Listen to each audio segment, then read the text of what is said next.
जैसे कि हमने पिछले एपिसोड में देखा था कि ओसातो को झाड़ियों से आवाज़ आती है। उसके बाद ओसातो झाड़ियों में देखने लगता है कि आखिरकार ये आवाज़ किसकी है। जैसे ही ओसातो झाड़ी में देखता है तो उसे वहाँ पे एक खरगोश दिखाई देता है। खरगोश धीरे धीरे करके ओसातो के पास आने लगता है। तभी वो खरगोश रास्ते में ही बेहोश हो जाता है। ये देखने के बाद ओसातो उसके पास जाता है। ओसातो देखता है कि खरगोश घायल है, इसीलिए वो अपनी हीलिंग मैजिक का यूज़ करने लगता है और खरगोश को हील कर देता है। तभी ओसातो की याद आता है कि उसे ग्रिजली के परिवार को ढूंढना है और उनमें से किसी एक को जान से मारना है। उसी टाइम पे ओसातो अपने पीछे देखता है तो वो खरगोश उसका पीछा कर रहा होता है और ओसातो बोलता है कि तुम यहाँ से जाओ, मेरे पीछे मत आओ। लेकिन वो खरगोश ओसातो की कोई भी बात नहीं मानता और वहीं पे खड़ा हो जाता है। वो खरगोश कहीं नहीं जा रहा था, इसीलिए ओसातो से बोलने लगता है कि क्या तुमने इस जंगल के अंदर किसी ग्रिजली के परिवार को देखा है। ये सुनने के बाद वो खरगोश ओसातो को अपने साथ चलने का इशारा करने लगता है। उसके बाद हमें दिखाया जाता है कि वो खरगोश और ओसातो दोनों मिलकर ग्रिजली के परिवार को ढूंढने के लिए निकल जाते हैं। उसके बाद सीन शिफ्ट होता है और हमें दिखाया जाता है ओसातो अभी भी उस खरगोश का पीछा कर रहा था। उसके बाद हमें दिखाया जाता है कि वो खरगोश ओसातो को ग्रिजली के परिवार के पास ले आया था। दूसरी तरफ ओसातो छुप के उस ग्रिजली के परिवार को देख रहा था और सोचता है कि अगर मैंने इस तरह डायरेक्ट अटैक किया तो वो ग्रिजली मुझे 2 सेकंड में जान से मार देगा, इसीलिए मुझे प्लान बना के चोरी से उसे मारना पड़ेगा। तभी ओसातो को प्यास लगने लगती है, इसलिए पानी पीने के लिए नदी के पास चला जाता है। पानी पीते टाइम ओसातो सोच रहा होता है कि पता नहीं ये पानी पीने के लिए है भी कि नहीं, कहीं मैं इससे बीमार ना हो जाऊं। लेकिन ओसातो को बहुत ज़्यादा प्यास लग रही थी, इसलिए वो बिना सोचे समझे पानी को पीने लगता है और वो बोलता है कि काश मैं इससे बीमार ना हो जाऊं। दूसरी तरफ वो खरगोश अभी भी ओसातो का पीछा कर रहा होता है। फिर हमें कुछ देर बाद का सीन दिखाया जाता है जहाँ पर ओसातो के पेट में बहुत ज़्यादा ज़ोर से दर्द होने लगता है। ओसातो बोलता है कि उस नदी से पानी पीना मेरी सबसे बड़ी भूल थी।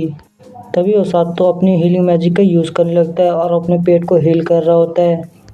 लेकिन हीलिंग मैजिक का भी उसके ऊपर कोई भी असर नहीं हो रहा था। उसी टाइम पे ओसातो उस खरगोश से पूछने लगता है कि क्या तुम्हें यहाँ पे कुछ इसका इलाज पता है। ये सुनने के बाद वो खरगोश ओसातो को एक दूसरी नदी के पास ले आया होता है।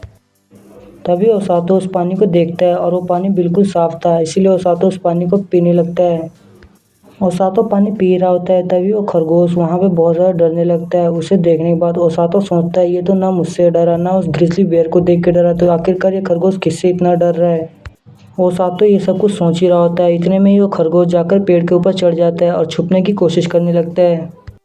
ये सब कुछ देखने के बाद ओसातो भी उस पेड़ के ऊपर जाकर छुप जाता है। उसके बाद सीन शिफ्ट होता है और हमें एक सांप को दिखाया जाता है जो कि बहुत ज़्यादा बड़ा था। वो सांप इतना बड़ा था कि ओसातो जैसे 4-5 को आसानी से खा सकता था। उस सांप को तो देखने के बाद ओसातो पूरी तरह डर जाता है और उसकी पूरी तरह लंका लग चुकी होती है। वो बोलने लगता है ये सब उस रोज़ की गलती है, वो चाहती ही नहीं कि मैं जिंदा हूँ। इस जंगल के अंदर इतने बड़े बड़े सांप है, अगर ये मेरा खा गए तो मेरा क्या होगा। उसके बाद सीन शिफ्ट होता है और हमें दिखाया जाता है कि वो सांप वहाँ से जाने लगता है और उसे ओसातो और खरगोश के बारे में कुछ भी नहीं पता चलता। दूसरी तरफ उस सांप को देखने के बाद ओसातो सोचने लगता है कि अगर मुझे इस जंगल के अंदर जिंदा रहना है तो मुझे किसी भी तरह इस सांप से बच के रहना पड़ेगा। उसके बाद सीन फिर से शिफ्ट होता है और हमें दिखाया जाता है कि ओसातो और वो खरगोश दोनों मिलकर उस ग्रिजली के परिवार के ऊपर नज़र रख रहे थे और ओसातो सोचता है कि मुझे उस ग्रिजली को मारना है। फिर ओसातो सोच लेता है कि वो कल आके इस ग्रिजली को मार देगा। तभी हमें दिखाया जाता है कि वो ग्रिजली का परिवार वहीं पे हंसी खुशी से खेल रहे होते हैं और तीनों ही ग्रिजली वहाँ पे जिंदा होते हैं। फिर सीन शिफ्ट होता है और हमें अगले दिन का सीन दिखाया जाता है जहाँ पे ओसातो अपने चाकू को रेडी कर लेता है उस ग्रिजली को मारने के लिए। लेकिन उसी टाइम पे बारिश होने लगती है। वो खरगोश भी ओसातो को रोकने लगता है कि तुम वहाँ पे मत जाओ, लेकिन ओसातो उसकी कोई भी बात नहीं मानता और वहाँ पे जाने लगता है। लेकिन तभी ओसातो का मूड बदल जाता है और वो बोलने लगता है कि मैं बारिश के बंद होने के बाद ही जाऊँगा, क्योंकि मुझे हो सके भागना पड़े तो भागने में मुझे आसानी होगी। उसके बाद सीन फिर से शिफ्ट होता है और ओसातो उस ग्रिजली के परिवार को मारने के लिए जाने लगता है। लेकिन जैसे ही ओसातो वहाँ पे जाके देखता है तो वहाँ पे ग्रिजली पहले ही मरा हुआ होता है और साथ में उसका एक और साथी भी मरा था। उन दोनों को देखने के बाद ओसातो सोचने लगता है कि आखिरकार ये किसने किया, किसकी इतनी हिम्मत हुई कि मेरे शिकार को उसने छीन लिया। तभी वहाँ पे वो खरगोश भी आ जाता है। खरगोश को देखने के बाद ओसातो को उस सांप की याद आती है और ओसातो बोलने लगता है कि ये जरूर उस बड़े से सांप ने किया होगा। उसके बाद ओसातो सोचने लगता है कि अब मुझे क्या करना चाहिए। यहाँ पे वैसे भी ग्रिजली मारा जा चुका है, तो क्या मुझे अब वापस चले जाना चाहिए। ओसातो ये सब कुछ सोच ही रहा होता है तभी उसकी नज़र उस छोटे बेर पे जाती है और उसे देखने के बाद ओसातो सोचने लगता है कि ये अच्छा नहीं हुआ कि इसके पेरेंट्स मारे जा चुके हैं। तभी वो ग्रिजली का बच्चा बहुत ज़्यादा ज़ोर से रोने लगता है। उसे उसके पेरेंट्स की याद आने लगती है और वो खुद डिसाइड करता है कि उस सांप को जाके मारेगा। दूसरी तरफ रैबिट भी ये सब कुछ देख रहा होता है। उस बेर की ऐसी हालत देखने के बाद ओसातो भी सोचने लगता है कि ये बेर के साथ अच्छा नहीं हुआ, इसीलिए ओसातो भी फैसला कर लेता है कि वो भी जाके उस सांप से लड़ाई करेगा। उसके बाद सीन शिफ्ट होता है और हमें दिखाया जाता है कि ओसातो के घर पे उसके दोस्त आए हुए थे। तभी उसके दोस्त उस गंजी से पूछने लगते हैं कि आखिरकार ओसातो कहाँ है और वो बहुत दिन से हमें दिखाई नहीं दिया ट्रेनिंग के लिए। तो यार इसका नाम टैंग है तो मैं इसे टैंग ही बोलूँगा।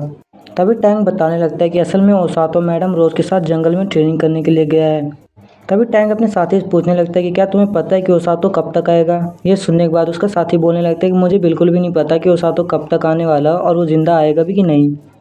ये सब कुछ सुनने के बाद सुजुने को ओसातो की चिंता होने लगती है और वो बोलने लगते हैं कि आखिरकार तुम कहना क्या चाहते हो, वो ठीक तो है ना। उसके बाद हमें कुछ देर बाद का सीन दिखाया जाता है जहाँ पे सुजुने सोचती है कि ओसातो काफ़ी ज़्यादा ताकतवर है और वो अपना खुद का ख्याल रख लेगा, इसलिए मुझे इसकी चिंता करने की कोई भी ज़रूरत नहीं है। दूसरी तरफ ओसातो उस सांप से लड़ने के लिए अपने हथियार को तैयार करने लगता है और वो खाना खुना खा रहा होता है, अच्छी तरह ठूस रहा होता है ताकि वो जंग के लिए पूरी तरह तैयार हो सके। उसके बाद ओसातो अपनी डेली की ट्रेनिंग शुरू कर देता है और वो बोलता है कि आज चाहे कुछ भी हो जाए, या तो वो सांप जिंदा रहेगा या फिर मैं जिंदा रहूँगा। ये सब कुछ करने के बाद ओसातो अपने हाथ में लकड़ी का वो स्पेयर पकड़ लेता है और वो बोलता है कि अब मैं जंग के लिए तैयार हूँ, तो सांप बच के रहना मुझसे। तो यार अगर अभी तक तुम्हें वीडियो अच्छी लगी हो तो यार प्लीज़ वीडियो को लाइक कर दो, चैनल में नए हो तो चैनल को भी सब्सक्राइब कर लो। उसके बाद हमें दिखाया जाता है कि ओसातो उस सांप को जंगल के अंदर ढूंढ रहा होता है, लेकिन ओसातो को सांप कहीं नहीं मिलता। तभी वो उस रैबिट का पीछा करने लगता है और उसे बोलता है कि जल्दी से मुझे उस सांप के पास ले चलो। ये सुनने के बाद वो रैबिट ओसातो को अपने पीछे पीछे आने के लिए बोलने लगता है। उसके बाद सीन शिफ्ट होता है और हमें दिखाया जाता है कि वो रैबिट ओसातो के एक पहाड़ के ऊपर ले आया होता है और उससे ऊपर जाने के लिए बोलता है, लेकिन वो रैबिट ओसातो के साथ नहीं आता और वहाँ से वापस जाने लगता है। उस पहाड़ के ऊपर हमें उस ग्रिजली के बच्चे को दिखाया जाता है जो कि लड़ाई कर रहा था और उस ग्रिजली के सामने वही बड़ा सा स्नेक था, वो उसे काटने के लिए आ रहा था। दूसरी तरफ रोज भी ये सब कुछ छुप कर देख रही होती है, लेकिन वो बीच में नहीं आती।